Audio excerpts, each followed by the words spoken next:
Hello there. I'm Kevin Parson, and as some of you have probably seen, we've been running a series of online chats with local businesses, volunteers, and today I'm really pleased to have with me Robin Twigge. And Robin is the proprietor of the Swan Hotel in Harleston.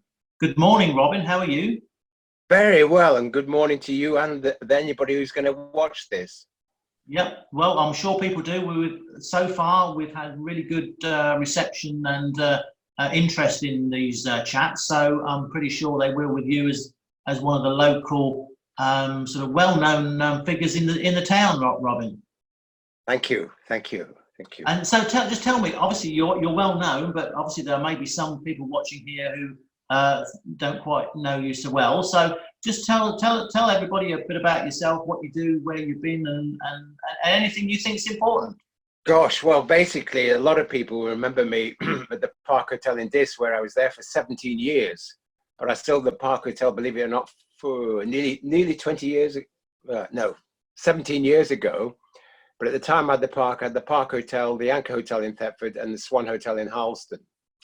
And going back to banking and running a business, I was happy minding my own business. And then in 2004, HSBC, and I'll say it again, HSBC, suddenly realized that I had a rug underneath me and decided to pull it away from me.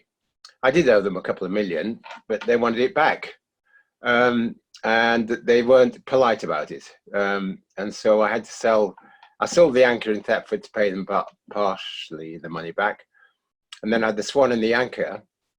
I bought the Swan in Harleston in 2001. I went there in 1991 and I walked in there and I said, I'm going to have this place. And my father, who was alive then, said, you just bought the park, Robin. Why you want to buy the Swan? I said, the Swan is special. And this within 5 minutes, less than 5 minutes of being inside the Swan. I was going to have the Swan.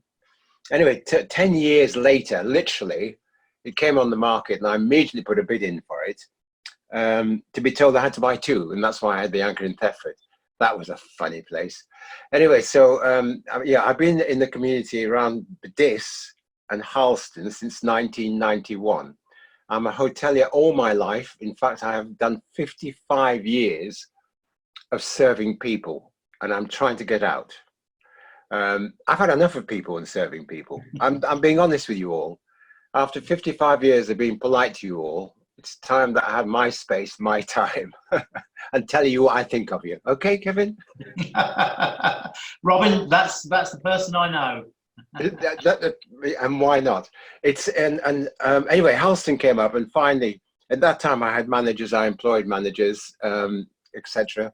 But then after having to get rid of the park and the Anchor, I then came home, quote, home, because I've now been, like I said, in Harleston for 20 years. I've had this one. And I still love this one. And it's an amazing character. Going back to being part of the community and why I'm in the community, I'm a religious person on the QT, but I don't walk around with a cross in my hands, but I'm a great believer, and I'm a great believer of being helpful and trying to help others, and I will always try to do that. And I think within that, and I think that's one of the reasons why, actually, Robin, that you were nominated, because you are such a local community figure in lots of different ways. Is that right? Yes, that's right. Yeah, but I just asked one of my relations this morning about one of your questions, and they said because you're old and you need sympathy and you need support. That's why we like you, Robin. I thought that was honest, wasn't it? That's yes. I also like living life, and that's another part of my personality. I never stop. I cannot. I've watched more television in the last 8 weeks than I've watched all my life. Yeah, and I have to say publicly, I have thoroughly enjoyed these 8 weeks because I've been locked down at home. I haven't left the place. I have a 2-acre site. I have massive gardens. I'm working anywhere between 7 and 10 hours a day outside, and absolutely loving it. I think also another great point is that it's good training for my retirement. Yes, yeah, that's right. And Robin, I noticed that your appearance is just slightly different these days to what it normally is, and what probably a lot of people Well, now, recognise that's your a good question. I came home on the 22nd of March when lockdown came official. And then I suddenly thought, after 55 years of dressing to be polite to the courteous of the hospitality industry, I mean, when I started in the hospitality industry, and especially when I started going into management, every day I wore a smart morning suit. And then whilst in the evenings, I would go home, have a shave because it's a thick beard, very thick, put on my dinner jacket and go back to work. That's the disciplines I've come from. So for 55 years, I've had to look semi-smart. And I suddenly thought, I've never grown a beard. I want to grow a beard. I also want to grow my hair, but I'm going bald, so that's not going to happen. And this is why I've grown it. And people are beginning to say it's beginning to grow on people. But I'm not sure myself. I might, once I go back into reality, I might take it off. Well, I think we'll see on that matter. So you've obviously been in Harleston for 20 years. So would you say there's been much change in the towns whilst you've been there? Harleston is an amazing place, and I'm extraordinarily proud because also I head up the Harleston Future committees. And Harleston, I think its uniqueness is the fact that we haven't got the high street big boys and individual shops. I think I'm privileged to live in Harleston, not only because of its people, that we've got time for everybody, which is the Harleston motto. And we have, I mean, if you so pop to the post office, I'll be back in 10 minutes. Well, it's one of my friends, Ian Carstairs, he says, when he goes down the town, he says, I plan an hour, but I'll probably be 2. Because wherever you go in Harleston, somebody will stop and say hi, they will talk to you. And I just like the atmosphere. Yeah, very much so. And I think one of your questions that you proposed was the, finally give me one word that describes Harleston and its people. And it's since the lockdown, I have seen such an impressive attitude from volunteers. And when we come out of this, we've really got to look and nurture how the society has come together in Harleston, even more so. And what's also very important, age hasn't come into it. Whereas before there's the oldies, the youngers, and they're sat together and there's nothing for the youth to do. But now with this, there's the youth, all of us have come together and would want to help.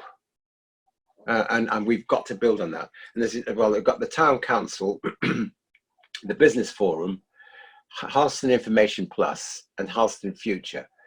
My vision for the business and the community of Harleston in the future is to combine all three through this new nucleus of comradeship and family, community family, because it is incredible in Harleston, and that you know of as through your own experience whilst you were here for the short period. Yeah, I mean, so yeah, our office was open for 15 years. Would you believe? How many years? Yeah, 15 years. We were in Harleston. Gosh. So we've been in there a long time. We're still actually working in and around, just from a different location. But as you rightly say, Robin, Harleston is actually such an amazing town that it's not the biggest of towns, but it's got such an active local community, friendship, and I think everybody does something for someone. You know, is looking to do something for someone else. And I've sort of spoken to on this forum to some of the volunteers on there, and they are absolutely amazing. I now follow them on social media, and you know that their actually contribution to the town is just colossal. Yes. Sort of, you know, times of sort of these sort of crisis times, sort of, you know, it just shows the true colours of the human nature. So I think you're absolutely right, Robin. It really is a fabulous town. So obviously, sort of within Harleston itself, that you know, you're a focal community, but obviously we're coming out of lockdown sort of very shortly. Well, hopefully we are, and in the sort of, you know, one would hope the hotel is going to be in a couple of months' time, hopefully, if not sooner. When we actually do come out of lockdown, because you say you've been sort of ensconced at home, is there anything in particular that you really, really want to do?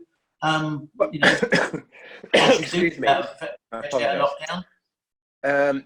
what we've done, my lovely team back at the hotel. I've got somebody obviously there for security reasons, and my maintenance team. They're doing an awful lot of refurbishment around the place. But I think, Robin speak, I am really concerned about the way opening up is going to affect the pub trade. It's strange because I read an article recently in China that the people that you go to restaurants and go out, it's dropped by 50% because they got used to being at home. They got used to buying their purchases from the supermarkets. I think the same thing is going to happen here. I think it's going to be a very slow, gradual climb back into the pub, the trade that we used to have. And I'm really quite scared. I'm also scared, and I shared this with the forum.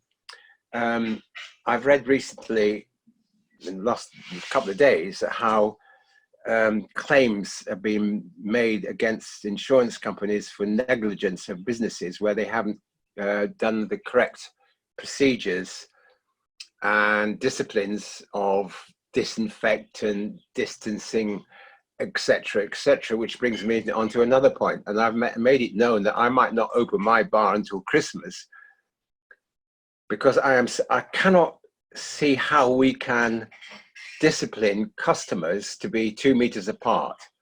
You know as well as I do, if you go to a pub, you go to a pub to socialize. I was only thinking about it this morning again, thinking, gosh, I wonder how he is. And every day he used to, one of my regulars used to come in and we'd always talk. And I was 18 inches, 20 inches away from him. And I cannot see, once you've had a glass or two, how you're going to be able to police it correctly. However, the consequences are that if somebody gets it, well, it's your fault because you weren't disciplining, you weren't practicing the requirements of the current law. Listen, you're going to have to curtail me because I can tell I can talk for England, and I do apologise. Robin, you're the Robin I know from from my time in Alston and Diss. I've been in Diss for 40 years or so now. So and like you say, I think we are going to have to bring it to a close, and perhaps we can have another go in a future session. And just talk about COVID-19 and and nothing else. 'Cause I have done that with one or two people, and it's such an interesting subject to go through. So, well, it is.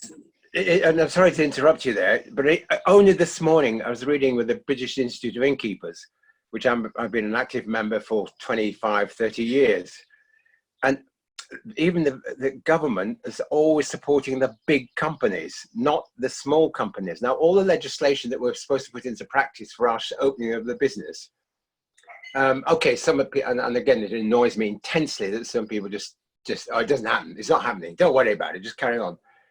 But it's so serious. But the smaller companies, to invest, to do the proper safeguarding, it's going to cost money. Again, it's the small businesses going to suffer, whereas the big boys, get extra grants. I mean, I can't knock it, and I thank South Norfolk because they have been good. In my business, I've got rates free and my bonus for a small business, which I really do.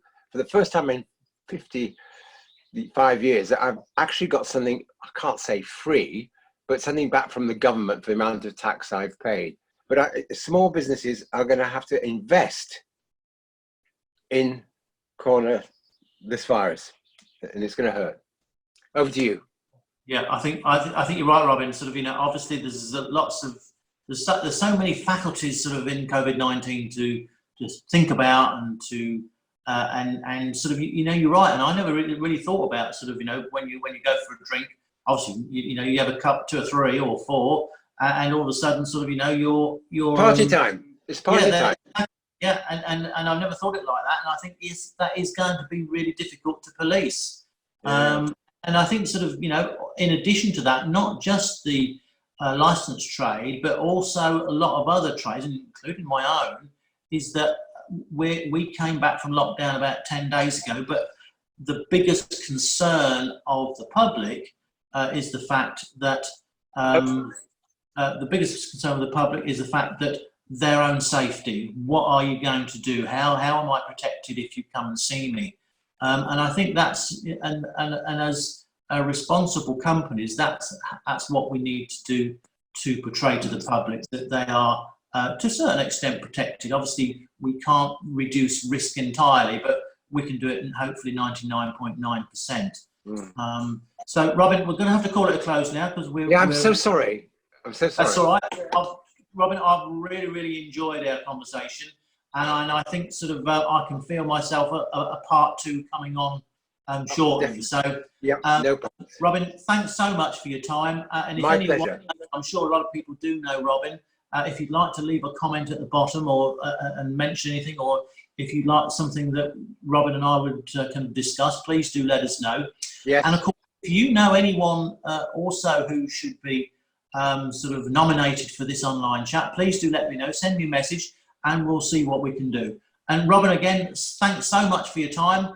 Really enjoyed speaking to you, and speak to you again. It was the wrong way round. I was talking to you most of the time. You didn't have much chance to talk. Thank you very much. Nice talking to you. Bye.